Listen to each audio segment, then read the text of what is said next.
Hello friends, welcome back to my YouTube channel all in one story time.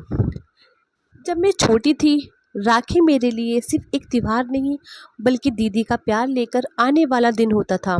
लेकिन एक राखी ऐसी भी आई थी जिसने मेरा जीवन बदल दिया। मेरा नाम रीमा है और हम 4 बहनें और 5 भाई हैं।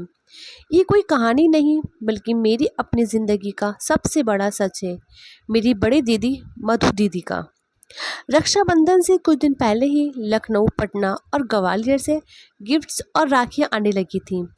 सबके लिए ब्रांडेड मिठाइयाँ, चॉकलेट्स, गेम्स और नई ड्रेस घर में जमा होती जा रही थी। लेकिन मैं सबसे ज़्यादा इंतज़ार कर रही थी मधु दीदी के लिफाफे का। हर साल वही पुराना भूरे रंग का सादा लिफाफा जिसमें रहती थी 5 राखियाँ, थोड़ी सी रोली चावल और 20 रुपए का नोट। पापा वही लिफाफा सबसे पहले खोलते और सबसे पहले वही राखी अपनी कलाई पर बांधते, क्योंकि मधु दीदी ही थी जो हमारे रिश्तों का सबसे सच्चा धागा थी।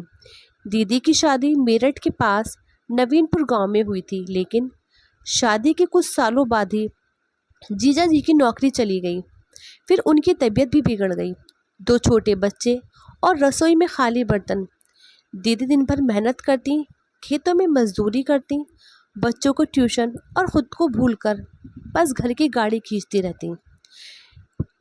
दिखावा नहीं, शिकायत।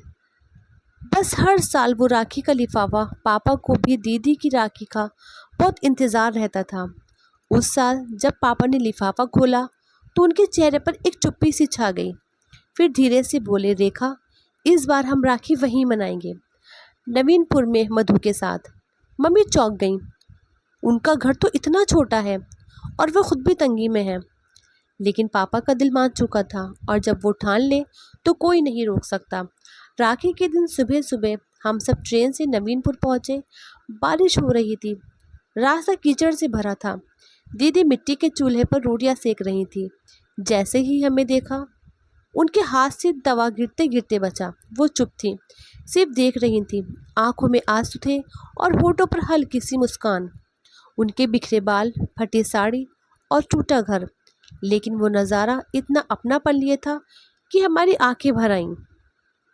पापा ने पहले ही बाकी तीनों दीदी को बात बता दिया था कि शाम को जैसे ही दरवाजे पर गाड़ियाँ का हॉर्न बजा, दीदी भागी और देखा उनके तीनों बहनों का पूरा परिवार बाहर खड़ा था। घर हंसी, खुशबू और रिश्तों से भर गया था। दीदी की आंखें लगातार छलक रही थीं, जैसे बरसों बाद सूखे खेतों में पानी आ गया हो। रात को सबने एक साथ आंगन में चादरें बिछा ली। दीदी पापा के पास लेटी थी, बिल्कुल एक बच्ची की तरह।